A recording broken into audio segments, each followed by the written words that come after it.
Hello, everyone. Welcome, welcome. Thank you so much for being here and for choosing to be part of the conversation today on people development, creative and equitable compensation strategies. My name is Asia Smith, and I'm an executive leadership coach and community catalyst at ThinkHuman. And I'm tuning in from the Washington, D.C. metropolitan area, Maryland more specifically, but I know we've got an international crowd with us today, so let's connect. Let us know in the chat what your name is, where you're dialing in from today. Let's see who we got in the room. Okay, I see Andrea or Andrea from Austin, Texas.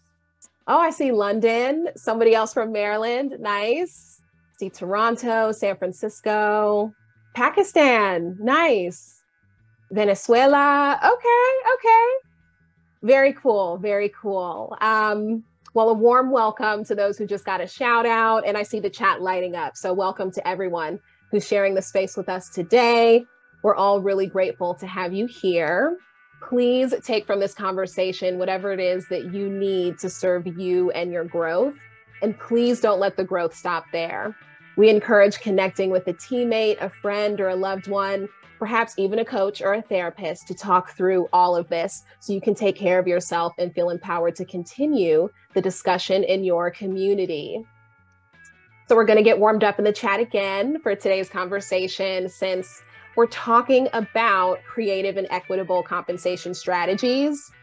I'd love to know, for folks who are in the audience, what does creative and equitable compensation look like, and what does that mean to you? So our panel's going to dive into this, but you're all part of the conversation as well. So let's see what folks think. What does creative and equitable compensation look like? What does that mean to you?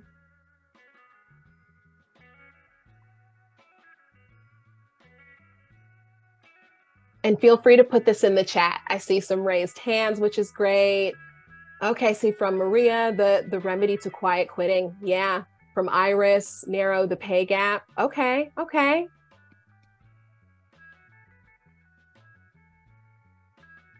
Closed captioning and transcription, absolutely. We'll get that set up for folks.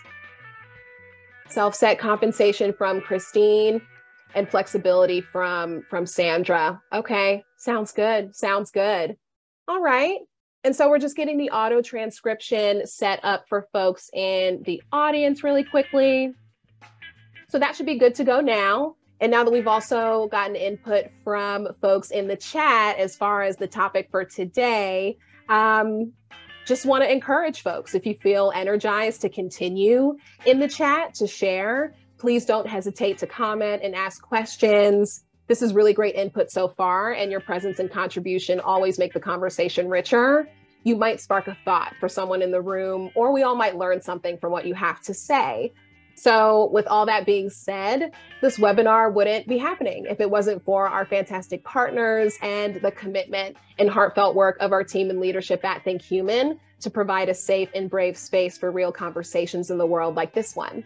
So I'm thrilled to introduce ThinkHuman and our partners for today's webinar.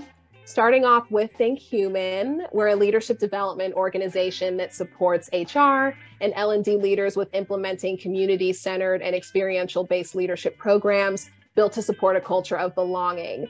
The leadership programs that we offer, in particular our flagship programs, Leader Lab and Mini Lab, are designated to create mindset shifts and behavioral change over time that sticks. So toward the end of the webinar, a poll will pop up. So you can let us know if you're interested in hearing from ThinkHuman or our partners, who I'll introduce in just a moment. In the meantime, I just want to put a link in the chat for folks who want to reach out to ThinkHuman and set up some time to connect. We'll also put that at the chat at the end of the event, but just want to go ahead and share that now. And up next for event partners, we have Lever, which is a recruiting software that tackles the most strategic challenge that companies face: how to grow their teams.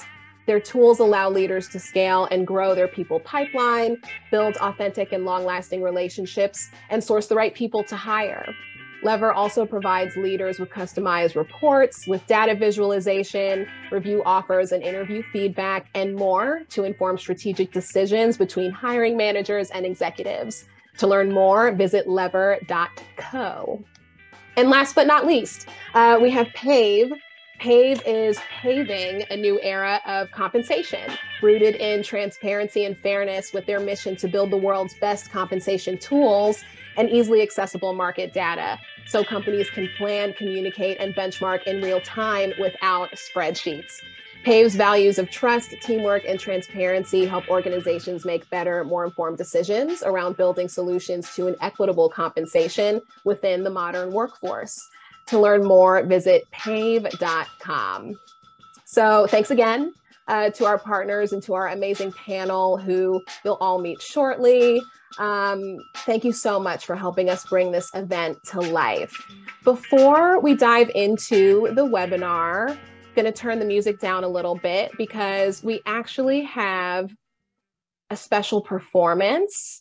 And that's just to get everyone warmed up and really in the spirit for the conversation for today. And so this artistic moment, it'll help us clear our minds and really settle in. And we hope that this helps you to feel grounded and open for today's discussion. So blessing us with his gifts today, we have Raymond Robinson. Raymond is a multifaceted musician from Prince George's County, Maryland. He wears many hats, including professional saxophonist and pianist. He's an elementary school teacher and also a budding entrepreneur. Raymond loves bringing the energy, being an entertainer, and building community through music. He performs at various public and private events throughout the DC metropolitan area and beyond. So if you'd like to connect with Raymond, you can find him at Music Ray with 2 Ys on social media, or visit his website, musicray.com. So without further ado, Raymond, when you're ready, feel free to take it away. All right, everybody, can you hear me? Just a quick double check. All right.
Thank you very much.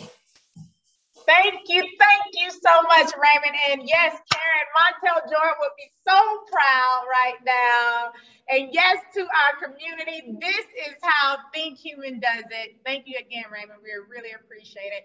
I hope you all are ready, and welcome back, my family, to have this much needed conversation on compensation. Compensation can be an overwhelming task for many organizations. When thinking about compensation, you must consider the total value of your compensation package, not just the employee-based salary. A strong compensation strategy is required in order to attract and retain people.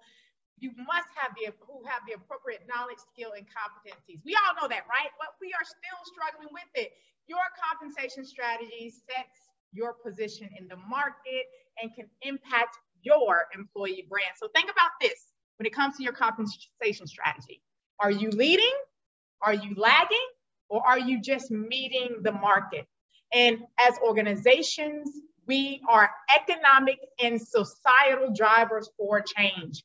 By intentionally transforming your compensation strategy, we not only reward and retain top talent, but we can also contribute to the transformation to a more just society. And guess what, y'all? These leaders today are all about leading for the greater good. So send some love and positive vibes to my head of community at ThinkHuman, Marley, Senior People Ops Specialist at Lever, Alexis Joseph Merritt, VP of People at Pave.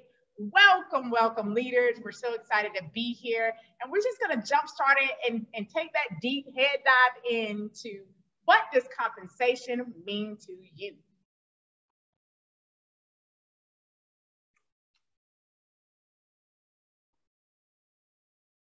You're also nice. It's another opportunity where we all have an answer and we just can't wait. I will lead us off. Hi, everyone. When I think of compensation strategies, as someone who spends a lot of their time thinking about systems and efficiency, I think about it in terms of the 3 R's. How are you recruiting, rewarding, and retaining your talent? It's comprehensive. We're going to get into all of that today. But for me, those are the 3 areas that I encourage my teams and my leaders to think about as we develop comprehensive comp strategies together. That's great. Yeah, for me, compensation is all encompassing, right? It looks at, as we talk about what's happening globally in our homes, across the spectrum, compensation is really about providing opportunity, providing clarity, providing partnership, and looking at the broad spectrum of what it means to individuals and what it means to businesses and what it means to all of us with our place in our society. Thank you both for sharing. Hi, everyone. When I think of compensation, what comes to mind for me is the exchange that we are making, either on the person's end or on the company end. So, for example, if it's money, then that's the exchange of value and energy, but it really is also the person understanding the value they're bringing to the company so they can be compensated in a way that feels equitable for them. Yes. So we're looking at it as a structural approach, community, value. And so let's get this straight before we move forward. And I know some of our community may have this question. What's your unique perspective on the difference between, this creative compensation strategy and pay equity within the workplace? Alexis, you had a really great point of view on this one that I really want you to share. Yeah, so I think, pay equity is inherently important, and it's been, top of conversation, particularly over the past 5 to 10 years, right? And I think there's been a long journey that we've taken as leaders within business, as we've taken as companies, as we've taken with the tools and the data that we leverage. But looking at pay equity, we really want to make sure that, you're able to build in some compensation literacy, right? I think it's hugely important that this is a journey and a partnership. Especially as leaders in an organization, a big part of our job is providing a level of clarity, providing the why behind how we got there, and being a partner in the process. I think, when we're looking at employees, when we're looking at, workers out across the globe, people want to make sure that they're being paid fairly, that their value is being recognized. And I think it's really important that we make sure that compensation is not something that is done to you. It is something that is done with you in mind. Yes, that to and with. I love that. Anything additional to add to that? I think it's also important to point out that you really can't start closing those pay equity gaps until you have the data and you're interacting with your employees and those in your organization to make sure that you are making well-informed decisions about how you are creating and building that value share that we had kind of hinted at earlier. The employees are bringing you value, but you're also bringing value to them in many ways, in many very individualized ways. So having the data points to help you show that you're closing those gaps is an integral part of pay equity. Mm-hmm. I think something that we can think about also in pay equity is the creative approach that we can have in understanding the person's need and where they're at in their lives. And that requires a lot of safety in creating the kind of conversations we would have. Someone mentioned, Marty, actually, you mentioned in the last conversation how hard it is to have the conversation about compensation to begin with. So I'm very interested in even hearing from the community, what is the creative way that they can think about being compensated? Is it going to be having some L&D budget? Is it going to be having some coaching and mentoring opportunities? How can we help people get what they actually need versus imposing or already having an agenda for what people need? Mm-hmm. The community saying L&D is huge. Erin, I think we often talk about money, but we never talk about compensation and the benefits or rewards that company offer. So yes, having that creative way to provide compensation is very important. I want to go back to something that Alexa said, specifically around that compensation literacy. I think that's very important because you may have talent that enter at different points of their careers, and how they understand compensation can vary. So how do you get people on board when there's a difference in understanding about compensation? Yeah, it's a huge question, right? And I think it's something that companies have certainly struggled with for all eternity.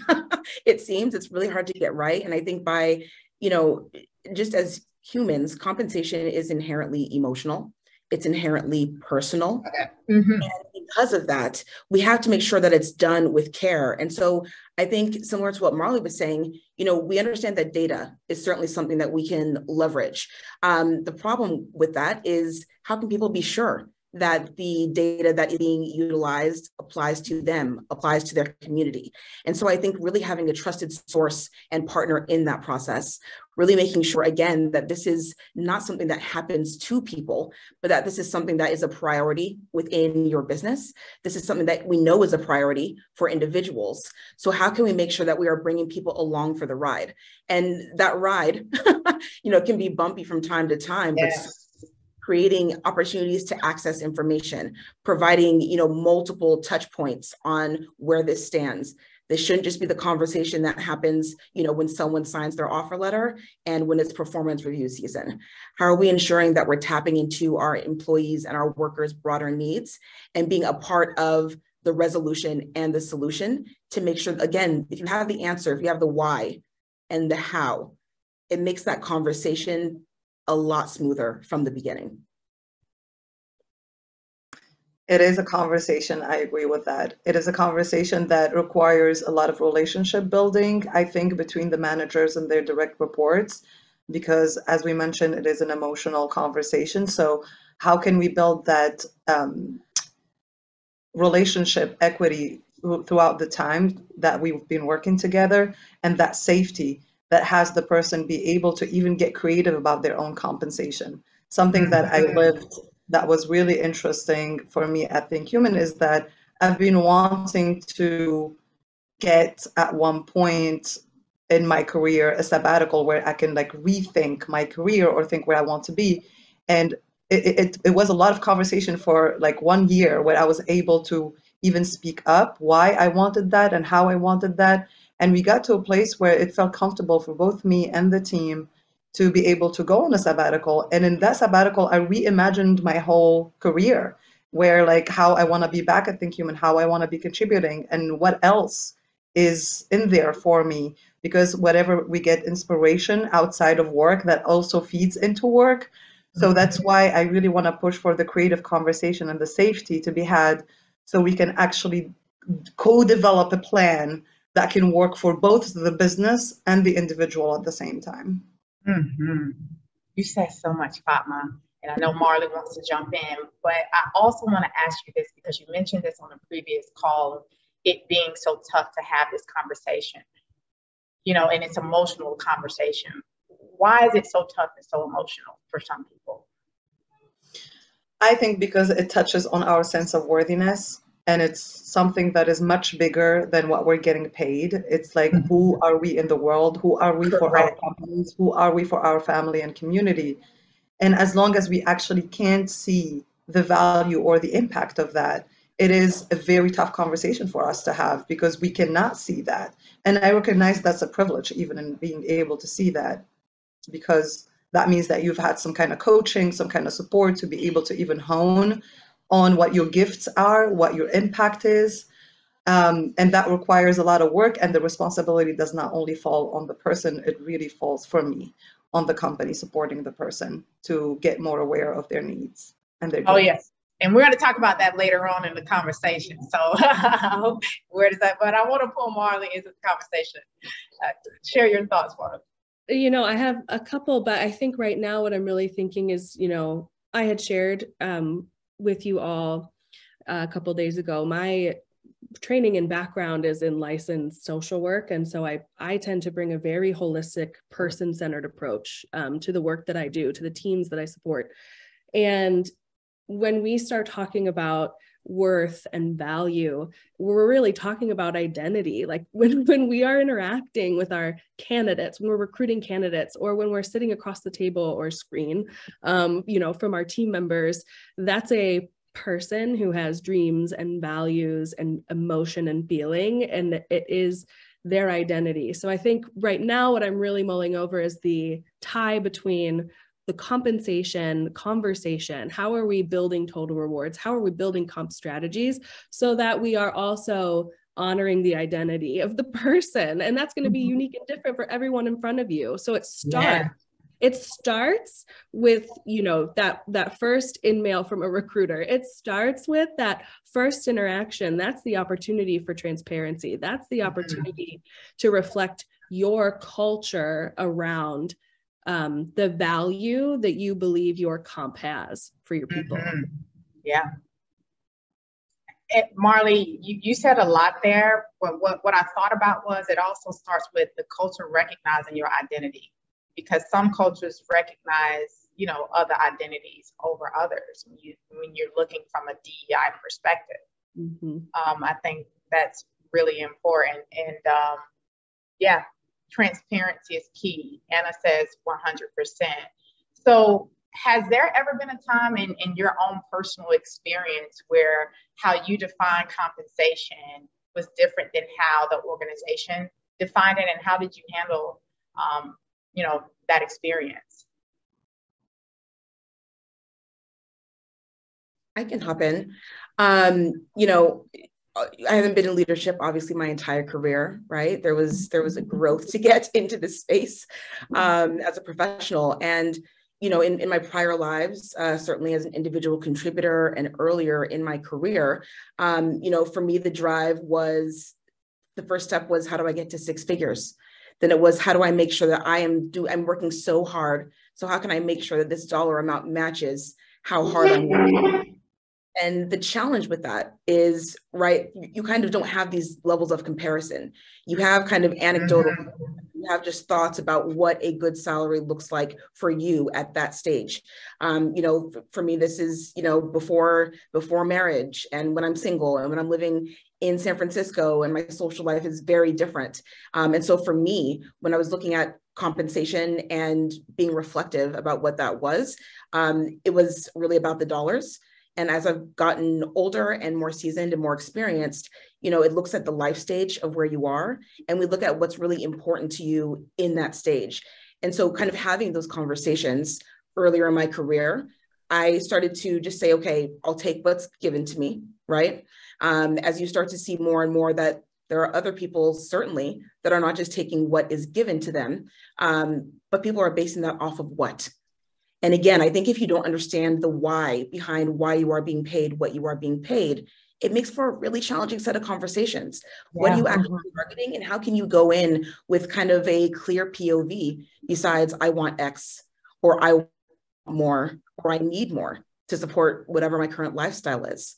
And so I think, you know, achieving that level of clarity within myself, achieving that level of honesty and digging into data and understanding how important that is for who I am has been a major stepping stone for me, certainly as I've grown as a professional.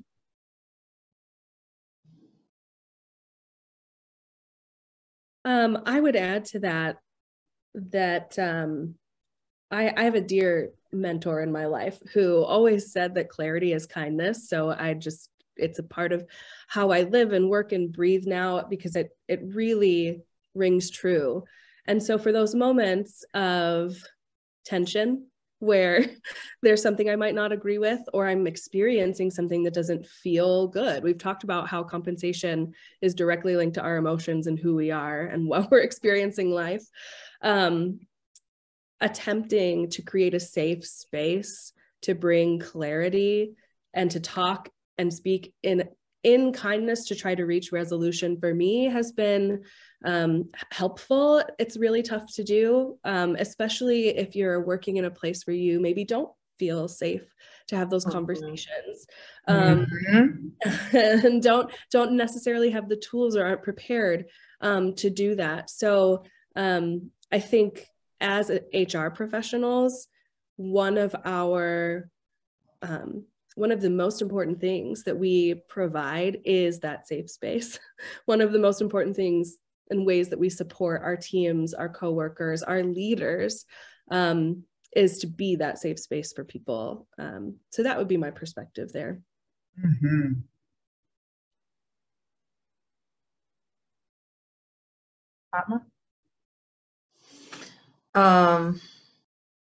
I would very much go with what Alexis had shared around this. My priorities in life changed so many times.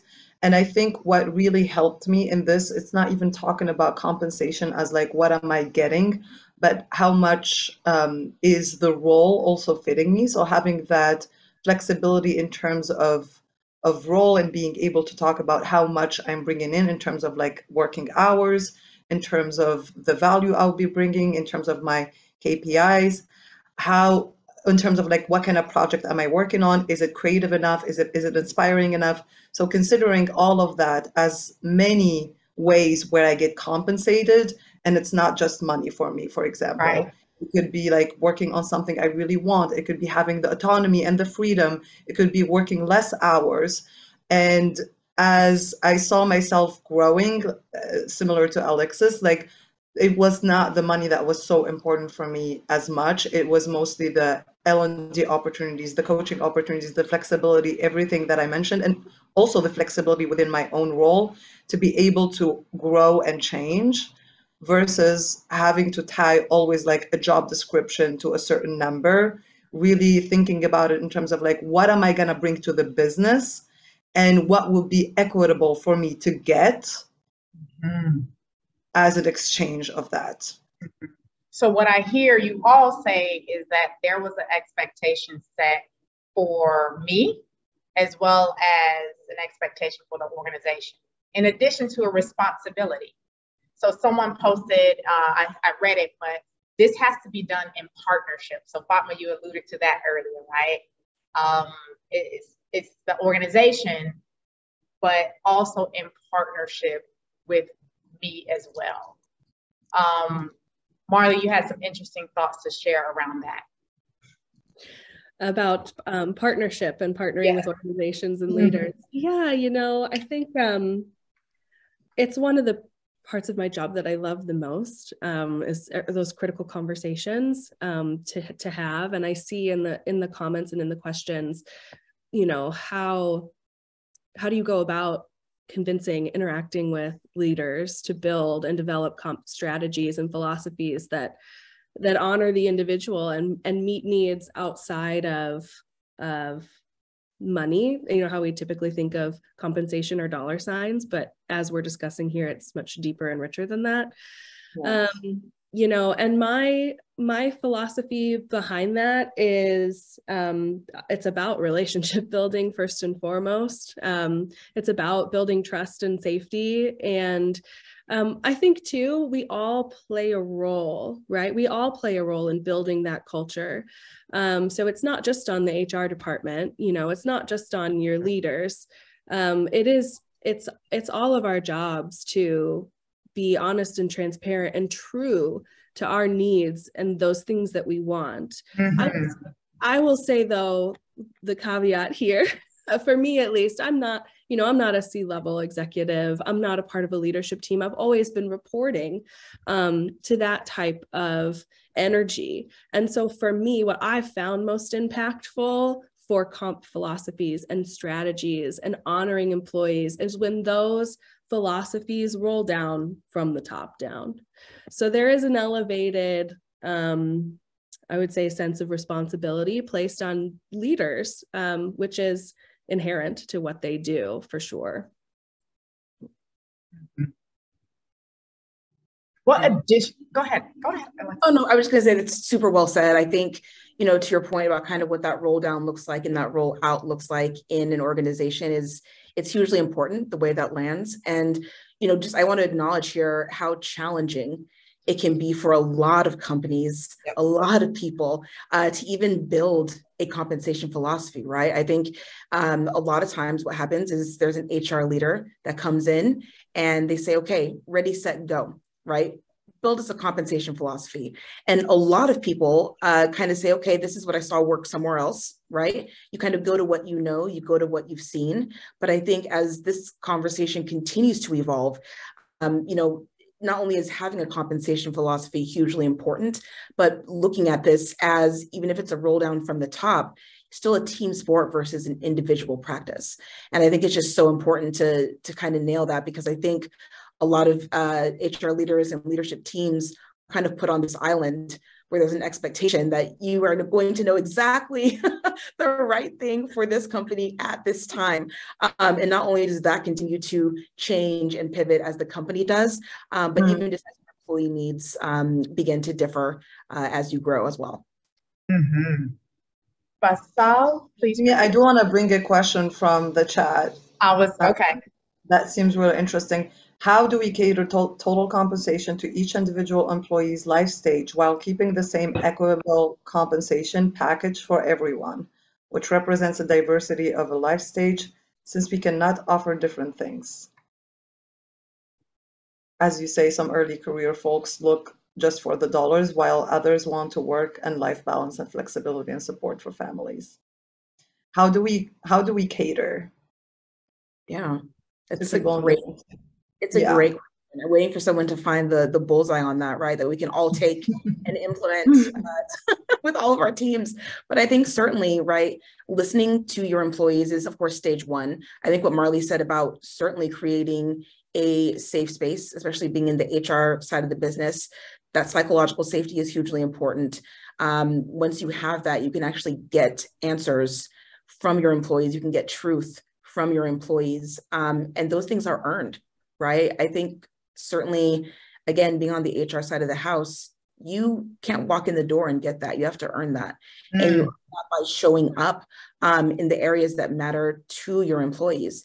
And so whether that is, traditional surveys and things like that you're doing, whether it's your managers who are making sure that they are staying very close, very tight to the people that they are directly connected to, making sure the leadership has a finger on the pulse and the changing pulse of the business. And certainly making sure that every opportunity you do have to reassess or reevaluate more than just the one time a year, right? Certainly can give you strides in the right direction. Again, I think this is the partnership piece. This is the team sport versus individual practice piece. And I also think this is incremental. I think, a lot of people can't nail this coming out of the gate, and we need to give ourselves some space and grace around that. That's okay. Intentionality behind this matters. Intentionality behind compensation philosophy matters. And communicating that with your employees on an ongoing basis can really pay dividends. Mm-hmm.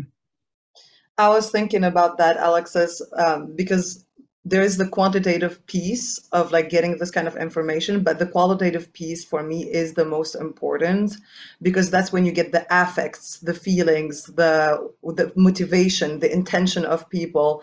And that honestly is only gotten from the managers at the end of the day, because they are the ones who are in direct contact with their teams.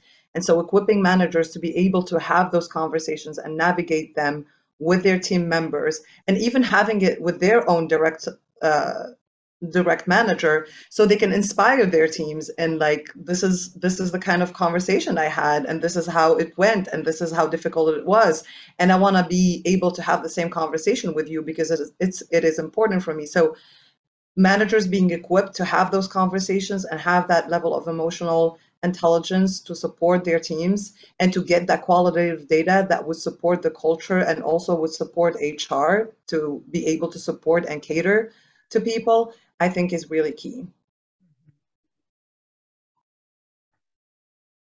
And I just want to pull in a question from the community, and forgive me if I pronounce your name, but Faisal says, how would an HR department develop equitable compensation when it is in conflict with the department they are working under?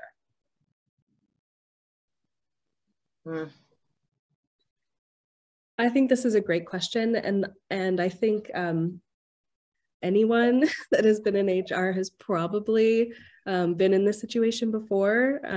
There's no, one design fits all approach to how HR is structured, in various companies. So we've probably all run into a situation where there's tension on who we're reporting to and who's pulling the strings and who's having the final say. I think this is, one of those moments to talk about the ethics of how your company is structured and where compensation lives, and try to foster a conversation around the fact that, in my organization, compensation is a very highly protected, while we are transparent and we offer opportunities to engage in for all of our employees to engage in that conversation when we're actually making those decisions. It's a very protected process for our leadership team and our HR department together, because we want to make sure that it's equitable. We want to make sure that it's fair and that it's unbiased. HR professionals, in my opinion, are the ones who are trained to do that. So if it's not your experience, if that's not what you're experiencing, I think fostering a really respectful and hopefully open dialogue around that might be step number one. Yeah, I think I would just, to add on to that, I think that, creating that openness, whatever that means to you and your company, right? Creating that openness can translate to people feeling that they are being paid fairly or that they have an understanding. And so that openness is really important for individuals. And we got a lot of questions coming in. So forgive me if I can't get to everyone, but the chat is moving along. So the next question from the community is, what is a good educational path or resource for someone starting in compensation and salary building? What are some recommended steps to take?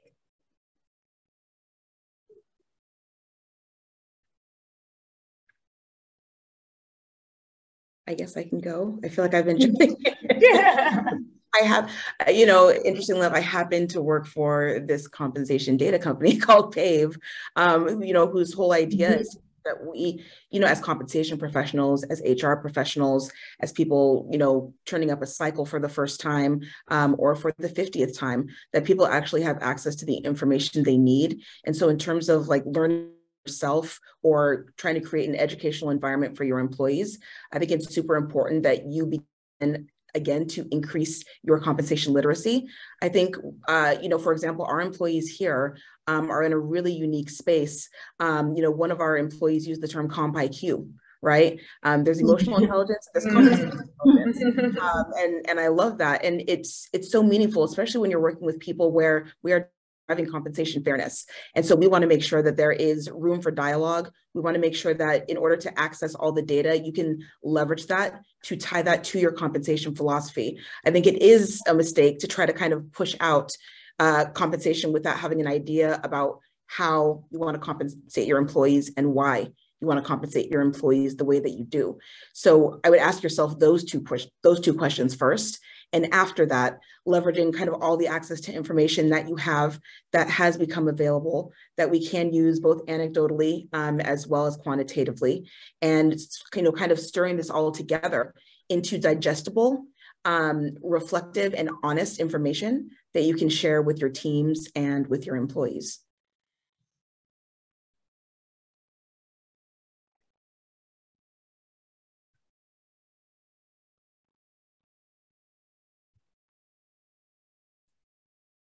So what's a good place to start for, you know, lower level? I'm thinking for our, individual contributors. They want to bring up this topic. They want to have this candid dialogue. We talked about psychological safety, but when we're talking about having this conversation, how do I bring that up to senior leadership?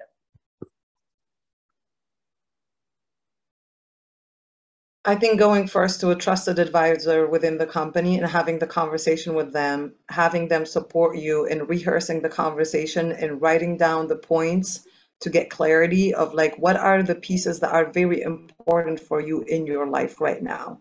So it could be, for example, I just had a child and I really want to have, after the maternity leave, I still want to spend time with them. So that would be like a big point of, what was the question that you asked us, Hakimia, when we started today?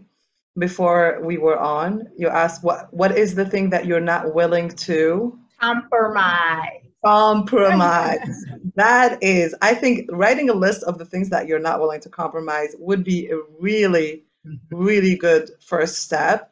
And having that person to like talk through it with, to have it be your sounding board on like, these are the things that I don't want to compromise on. And this is what I want in dollar amount, but these are also the other things I want to get. I want to get growth. I want to get mentorship. I want to get this and that. And how can I communicate that to my manager? And then the person could be, you could rehearse with the person and work with them onto like how you're already communicating things to your manager in a very clear and concise way. So it's not like an emotional and crazy conversation where you don't know which thread you're pulling about like money or anything like that, but have it be a comprehensive conversation about these are my needs, these are my boundaries, and this is what I'm asking. Yes, I think that beginning part of being reflective, right? Being honest with yourself, having that clarity for yourself, because it's so easy to jump into these conversations saying, I need X, and this is right? And so being reflective is hugely important to know what you want. And then I think just to add to that, you know, this certainly can be an incremental set of conversations, right? I think a lot of times we want to go in and just have the right answer and get exactly what we want in that conversation because we're prepared, right? And we spent time and we wrote our script. But I think, being really honest about this is a dialogue. And so this needs to be incremental. It's not always going to be a change starting the following Monday, but making sure that you are being vocal and being honest and having that conversation can really, drive a great conversation. Go ahead, Mark. Oh, I was just going to say, I absolutely believe it's an ongoing conversation. I think you hit the nail on the head. I also think, though, that again, especially when you're talking about how do I interact with senior leadership? How do I interact with my executives? These are oftentimes professionals who are making very data-driven decisions for their business. They're looking at the bottom line, they're looking at the numbers, and that data is at your fingertips, right? I mean, we start sourcing and collecting at Lever data about our candidates right from the start. So we're seeing exactly who's asking for what and what is meaningful. I know that I've used Pave. I know that Pave has data. It's like, it drives everything that they do at Pave, and how you interact with your employees when you're presenting them with total compensation and rewards, and the conversations that drives.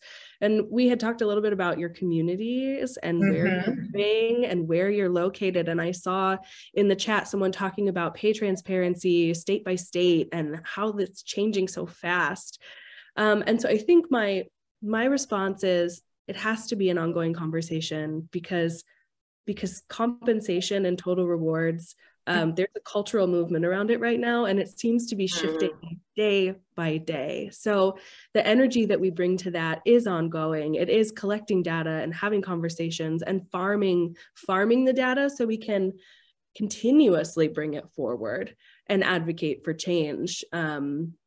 So I think that's important to recognize for sure. You said something, you all said something, and I'm just processing it right now, but having the data, using the community, and I'm thinking everything that we're asking or we're requesting from our leaders or organizations, we must do as well. So if we're asking that our leadership have a compensation philosophy, well, what's your philosophy tied to compensation, right?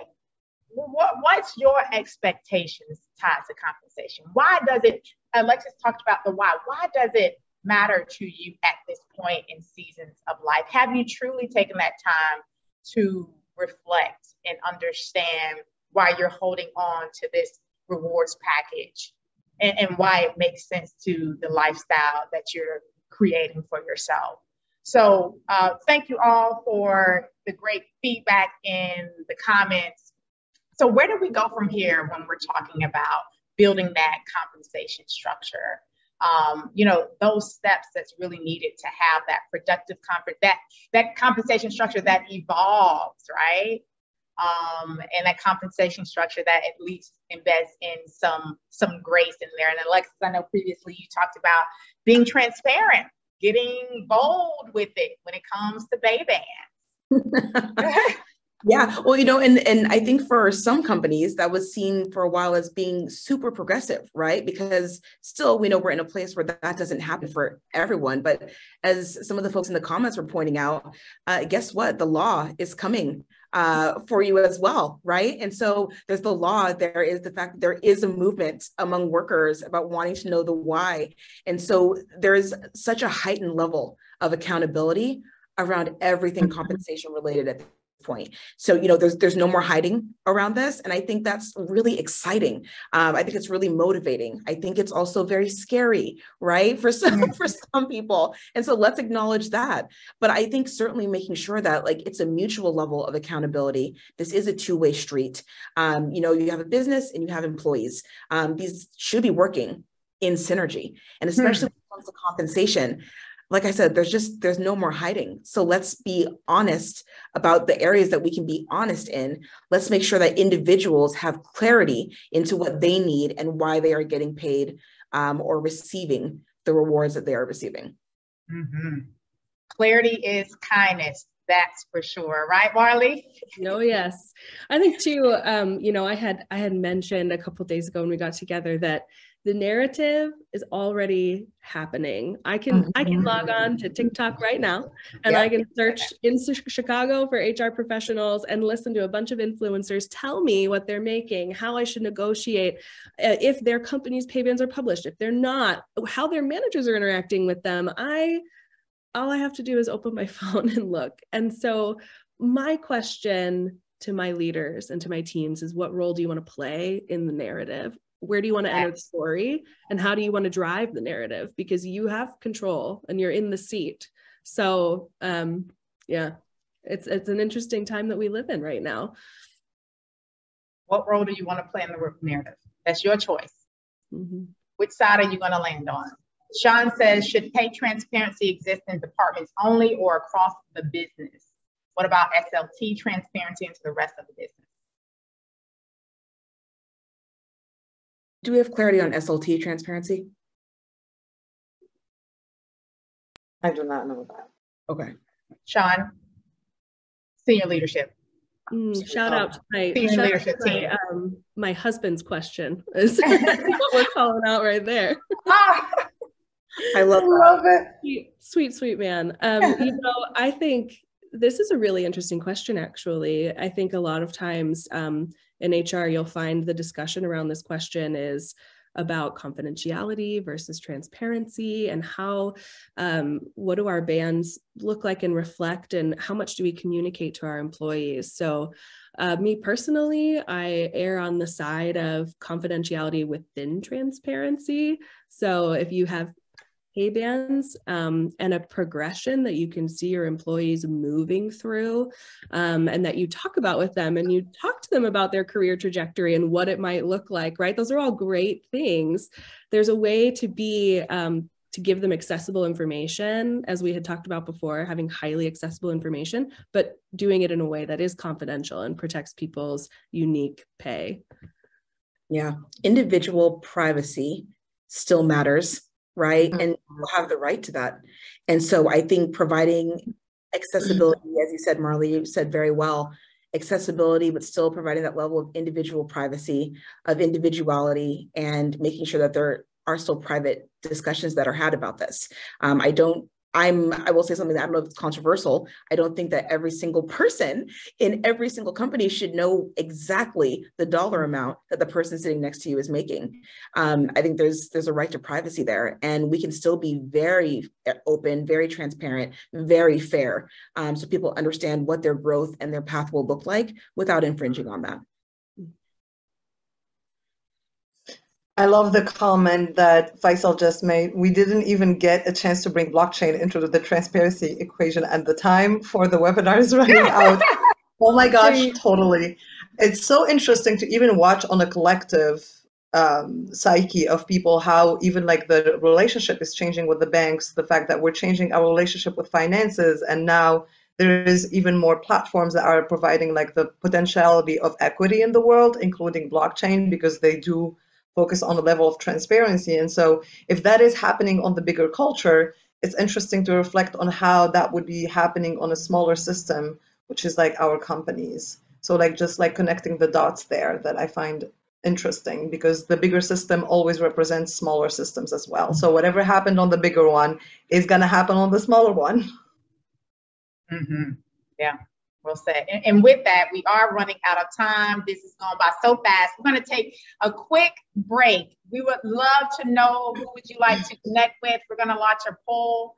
Just a minute. Give us your time. These leaders have shared their time with you, so please connect with their organizations, ThinkHuman, Lever, or Pave, or all, to continue the conversation. We still have a little bit more before we transition out, so please stay with us. Let us know who you would like to connect with. Give you a couple more seconds.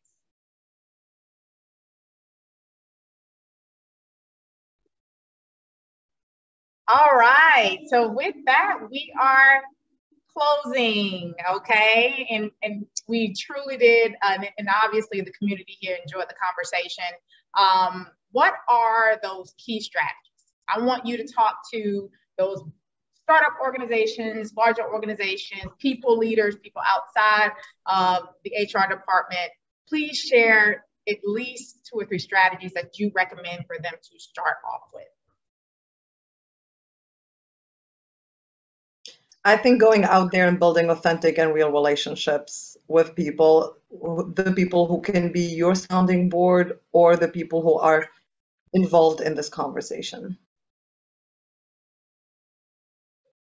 Foster that safe space. Connect with your HR leaders. Connect with your teams. Support your managers and train them up in how to provide a supportive and safe space for their employees to engage in. Because step number one is listening. Step number one is accumulating the data so that you can give the people what they want and give it what they're asking for, and try to build your strategies around that. So yeah, step number one is definitely creating that safe space and opportunity to engage together. Yeah, I think creating an engaging dialogue and an opportunity for this to be, again, ongoing and incremental, and providing yourself with the power to have flexibility and change where it makes sense. It makes a huge difference to everyone that is a partner within your company. And it's hugely important as you're building out everything from your compensation philosophy on down. Mm-hmm. And what is the risk in not doing anything at all? Not having anything change, which I think is the worst. Not having anyone there, right? Yeah. If we just go to the far extreme, it's not having anyone there. If people don't know their value, if people don't know it's fair, you know, you run the risk of losing your top talent. And we all know how inherently important that is to all organizations. Yeah, the risk is that you end up paying more over time because you're replacing your employees left and right. That's the risk. Yeah. And the impact, right. And the impact on your brand recognition. Yes. So we care about you all here in the audience, in the community. Make sure you connect with these organizations, implement some of the strategies that they recommended, and let's continue the conversation. These brilliant leaders, again, have spent time with you. Feel free to connect with them on LinkedIn to continue the conversation and make this a larger, more societal impact around compensation. Thank you again. Until next time, we enjoyed you. Thank you, everyone. Thank you, everyone. We got a lot of love in the chat.